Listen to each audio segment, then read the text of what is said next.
नमस्ते आप सभी को प्यार भरा नमस्कार। और आज हम डिस्कस करेंगे एक ऐसा टॉपिक जो हर कम्पिटिटिव एग्जाम में पूछा जाता है। हर कंपटीशन में कभी ना कभी पूछा गया। आप कोई भी कंपटीशन उठाइए, चाहे पीएससी की बात कीजिए, चाहे पटवारी की बात कीजिए, या आप जो टीचर का एग्ज़ाम होता है उसकी आप बात कीजिए, या कोई भी कम्पिटिटिव एग्जाम की बात कर लीजिए, वहाँ पे इससे रिलेटेड क्वेश्चन जरूर पूछे जाते हैं। तो ये बहुत ज़्यादा महत्वपूर्ण क्वेश्चन है और काफ़ी सारे लोग जो है बहुत बहुत तैयारी कर लेते हैं, लेकिन इसका बेसिक नहीं समझ पाते हैं वो। तो आज हम डिस्कस करने जा रहे हैं लैटिट्यूड्स एंड लॉन्गिट्यूड, अक्षांश एंड देशांतर रेखाएं, और हमारे चैनल की टैगलाइन है be update in your life. Basics. Earth को हम मान सकते हैं कि अर्थ एक काल्पनिक रेखा के अबाउट रोटेट करती है। Earth is assume to rotate about a fixed imaginary line called axis of earth. This axis है two end points, namely north pole and south pole. हम अज्यूम करते हैं कि अर्थ जो है किसी काल्पनिक रेखा के अबाउट रोटेट करती है, और उस रेखा के दो एंड पॉइंट्स होते हैं, दो चरम बिंदु होते हैं, जिन्हें हम बोलते हैं north pole and south pole. उत्तरी ध्रुव एवं दक्षिणी ध्रुव। Poles are the fix point. Pole जो है फिक्स पॉइंट्स हैं। अगर हम पोल्स को ऊपर नीचे मान करके अर्थ से एक हॉरिजॉन्टल सर्कल खींचें उसके सेंटर से गुजरता हुआ, तो वो अर्थ को दो इक्वल हिस्सों में बांट देगा, और that circle should pass as east west line. This imaginary circle is known as equator. उसे हम कहते हैं इक्वेटर या विषुवत रेखा। Equator is equidistant from north and south pole. जो इक्वेटर होता है, विषुवत रेखा होती है, वो नॉर्थ पोल और साउथ पोल से समान दूरी पर स्थित है, बराबर दूरी पर स्थित होता है। आगे डायग्राम में आप देख पाएंगे। इक्वेटर डिवाइड्स अर्थ इंटू टू इक्वल हेमीस्फीयर। ये दो अर्धगोलों में अर्थ को डिवाइड कर देता है। नॉर्दर्न हेमीस्फीयर कहलाता है, हम लोग नॉर्दर्न हेमीस्फीयर में रहते हैं, एंड सदर्न हेमीस्फीयर। अब बात करते हैं हम लैटिट्यूड की। आपको इसमें नज़र आ रहा है इक्वेटर, नॉर्थ पोल सबसे ऊपर है और साउथ पोल सबसे नीचे है। इक्वेटर ने इसको दो बराबर हिस्सों में बांट दिया है। लैटिट्यूड, लैटिट्यूड को हम कहते हैं अक्षांश। Imaginary circles drawn parallel to equator in northern hemisphere and southern hemisphere are known as latitude और पैरेलल्स। अगर हम इक्वेटर के समांतर सर्कल खींचें, वृत्ताकार रेखाएं खींचें पृथ्वी के ग्लोब पर, पृथ्वी पर, तो उन्हें हम कहते हैं लैटिट्यूड, अक्षांश। और आप देखेंगे कि इक्वेटर सबसे बड़ा है। जैसे आप नॉर्थ पोल की ओर जाएंगे उनकी लंबाई घटती चली जाएगी सर्कल्स की, ऐसे ही आप साउथ पोल की ओर जाएंगे तो उनकी लंबाई घटती चली जाएगी। Now we are going to discuss characteristics of latitude. There are 90 latitudes in each hemisphere. 90 latitude in northern hemisphere and 90 latitudes in southern hemisphere. So the total number of parallels is 181. They are also known as parallels. Latitudes are also known as parallels. 181 कैसे हो गए कि 90 हैं southern hemisphere में और 90 हैं आपके northern hemisphere में, एक इक्वेटर, तो टोटल कितने हो गए 181। Equator is the longest latitude. ये कॉमन सेंस की बात है कि कोई भी स्फीयर होगा, कोई भी गोला होगा, उसके केंद्र से होकर के जो जाने वाली लाइन होगी वो सबसे बड़ी लाइन होगी, वो सबसे बड़ा सर्कल होगा, वो सबसे बड़ी सर्कमफेरेंस होगी इसकी। All latitudes are at equal distance from one another. और प्रत्येक लैटिट्यूड्स के बीच में बराबर दूरी होती है एक दूसरे से। Length of latitude decrease when we move away from equator towards poles. At pole this circle reduce to a point. आप देख सकते हैं कि अगर हम इक्वेटर से दूर जाएं, चाहे तो हम नॉर्थ पोल की ओर जाएं चाहे साउथ पोल की ओर जाएं, तो क्या होगा, इन लैटिट्यूड की अक्षांश की जो लंबाई है वो घटने लगेगी। Area between two consecutive latitudes is known as zone. कोई भी दो कंजिक्यूटिव आप लैटिट्यूड की बात करें, उनके बीच का जो क्षेत्र है उसे हम जोन बोलते हैं।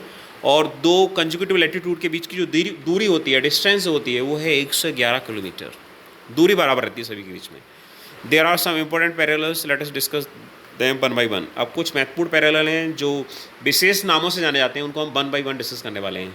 ठीक है, उसके पहले हम इक्वेटर की बात करें। इक्वेटर के बारे में हम काफ़ी सारी बात कर चुके हैं। तो ये क्वेश्चन भी काफ़ी टाइम एग्जाम में पूछा गया है कि इनमें से इक्वेटर कौन कौन से देशों से होकर नहीं गुजरता या किस देश से होकर गुजरता है। तो इक्वेटर कौन कौन से देशों से गुजरता है आप देख सकते हैं। Ecuador, Colombia, Brazil, Sao Tome, Gabon, Republic of Congo, Democratic Republic of the Congo, Uganda, Kenya, Somalia, Maldives, Indonesia. ये ज़्यादातर आपको देश इसमें नज़र आ रहे हैं, किसके, अफ्रीका के देश नज़र आ रहे हैं, क्योंकि अफ्रीका के देशों से मुख्य रूप से गुजरता है। अब महत्वपूर्ण लैटिट्यूड में आगे बढ़ते हैं हम। अगर आप इक्वेटर से ऊपर जाएं, नॉर्दर्न हेमिस्फीयर में 23.5 डिग्री ऊपर जाएं, तो क्या हो जाएगा आपका 23.5 डिग्री नॉर्थ लैटिट्यूड को हम बोलते हैं ट्रॉपिक ऑफ कैंसर, कर्क रेखा। और ये कर्क रेखा भारत से भी गुजरती है। It passes through 8 states of India. 8 राज्यों से गुजरती है। गुजरात है, राजस्थान है, मध्य प्रदेश है, छत्तीसगढ़ है, वेस्ट बंगाल है, त्रिपुरा है, मिजोरम है, लगभग भारत के मध्य में से होकर गुजरती है, ऐसा कह सकते हैं हम। जो ऊपर के स्टेट हैं, ऊपर के मतलब पंजाब है, हिमाचल है, जम्मू है, वहाँ से दिल्ली है, हरियाणा है, वहाँ से नहीं गुजरती। या जो साउथ की स्टेट है, केरला है, आपका तमिलनाडु है, वहाँ से नहीं गुजरती है ये। तो आपको ये याद रखना चाहिए, कंपटीशन में बहुत बार पूछा गया है ये। और विस्तार से जब हम कर्क रेखा पे एक अलग से वीडियो बनाएंगे, वहाँ पे हम ये भी बताएंगे कि भारत के किन किन शहरों से गुजरती है।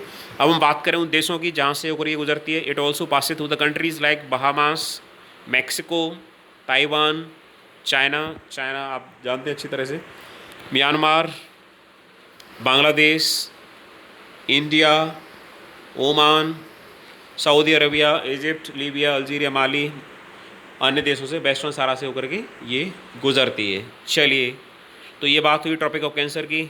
अब बात करते हैं हम ट्रॉपिक ऑफ कैप्रिकॉन, मकर रेखा। मकर रेखा इक्वेटर से नीचे है।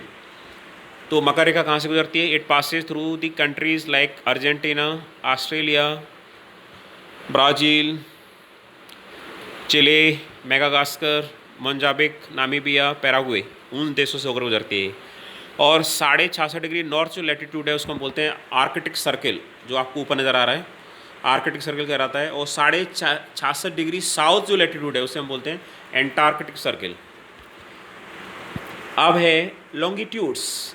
लॉन्गिट्यूड आपको डायग्राम में दिख रहे हैं। डायग्राम क्या दिख रहा है? नॉर्थ पोल से शुरू हो रहे हैं, साउथ पोल में खत्म हो रहे हैं। तो इनका आकार कैसा हो जाएगा? डायग्राम से क्लियर नज़र आ रहा है हमें। इनका आकार हो जाएगा सेमी सर्कल। क्या आकार हो जाएगा? They are the imaginary semi circular lines passing through north and south poles all around the globe. पूरे ग्लोब से होकर गुजरेंगी ये, नॉर्थ पोल से साउथ पोल की ओर जाएंगी। These semi circles are also known as meridians. इन लॉन्गिट्यूड्स को, देशांतर को हम मेरिडियन भी कहते हैं। अब बात करते हैं इनकी प्रमुख विशेषताओं की। Important characteristics of longitudes are as follows. Total number of meridians होती हैं 360 डिग्री, 360 डिग्री ईस्ट, 360 होती हैं, उसमें 180 डिग्री होती है ईस्ट में और 180 डिग्री होती हैं आपकी वेस्ट में। 180 degree east and 1 degree west longitudes are the same line. वो सेम लाइन है 180 डिग्री ईस्ट और 180 डिग्री जो साउथ वेस्ट है, वो सेम लाइन है। मतलब एक ही सेमी सर्कल का हिस्सा बने, एक ही सर्कल का हिस्सा बन जाएंगी वो। They are the part of same circle. This is also known as international date line. जो आपको 0 डिग्री मेरिडियन नज़र आ रहा है ना, उसे हम इंटरनेशनल डेट लाइन भी कहते हैं। प्रत्येक लॉन्गिट्यूड की लंबाई बराबर होगी। तीसरा पॉइंट जो है, length of each longitude is equal. बराबर क्यों होगी? क्योंकि नॉर्थ पोल से साउथ पोल के बीच में जा रही हैं। लेकिन लैटिट्यूड जो थे आपके, अक्षांश जो थे, उनकी लंबाई बराबर नहीं थी। उनकी लंबाई लगातार घटती चली जा रही थी और पोल पर जाकर के 0 हो गई थी। अब each meridian intersects equator eight an angle of 90 degree. जब भी इक्वेटर को काटेंगी, प्रत्येक मेरिडियन, प्रत्येक देशांतर रेखा जो है वो इक्वेटर को, विषुवत रेखा को 90 डिग्री पर काटती है, 90 डिग्री के कोण पे काटती है। अब है distance between any two meridians decrease while moving toward the poles. आप देख सकते हैं अगर आप पोल के नज़दीक जाएंगे, चूँकि पोल पे मिल रही हैं, तो पोल के नज़दीक जाने पर, इक्वेटर से पोल के नज़दीक जाने पर इनके बीच की दूरी घटती चली जाएगी। और सर्वाधिक दूरी कहाँ पे होगी? इक्वेटर पर होगी, क्योंकि इक्वेटर मध्य से गुजर रहा है। At equator there is maximum distance between any two meridian. तो ये क्वेश्चन भी बन सकता है कंपटीशन में कि किन्हीं भी दो लैटिट्यूड्स, लॉन्गिट्यूड्स के बीच में अधिकतम दूरी कहाँ पर होती है? वो होती है इक्वेटर पर। All meridians are semi circles and they are marked as east और वेस्ट। सेमी सर्कल है, ये चर्चा हो गई है, उन्हें ईस्ट या वेस्ट बोलते हैं। 0 degree meridian dot dot dot dot आपको नज़र आ रही है, इसे हम प्राइम मेरिडियन भी कहते हैं या ग्रीनविच लाइन भी कहते हैं। And it passes through the royal observatory at Greenwich near London, England. ये लंदन से होकर गुजरती है। इसके रेफरेंस में ही हम बताते हैं कि हम ईस्ट में या वेस्ट में। जैसे हम कहते हैं कि पश्चिम के देश, मतलब हम बात कर रहे हैं इस लाइन के पश्चिम में। पूर्व के देश, मतलब हम इस लाइन के पूर्व में बात कर रहे हैं।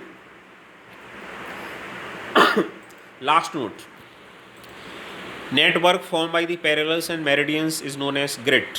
अक्षांश और देशांतर रेखाओं का जो जाल बनता है उसे हम बोलते हैं ग्रिड।